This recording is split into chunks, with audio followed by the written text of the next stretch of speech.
సీతారామరాజు జిల్లా రంపచోడవరంలో విషాదం జరిగింది. పెంకుటిల్లి కూలి మహిళ మృతి చెందిన ఘటన మడిచెర్ల గ్రామంలో చోటు చేసుకుంది. 3 రోజులుగా కురుస్తున్న వర్షాలకు తడిసి పెంకుటిల్లు కూలి లక్ష్మి అనే మహిళ మృతి చెందింది.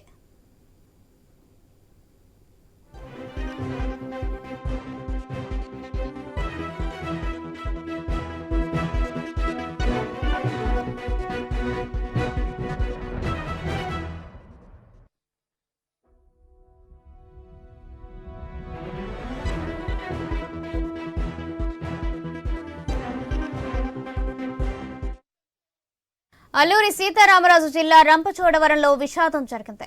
పెంకుటిల్లి కూలి మహిళ మృతి చెందిన ఘటన మడిచెర్ల గ్రామంలో చోటు చేసుకుంది. 3 రోజులుగా కురుస్తున్న వర్షాలకు తడిసి పెంకుటిల్లి కూలి లక్ష్మి అనే మహిళ మృతి చెందింది.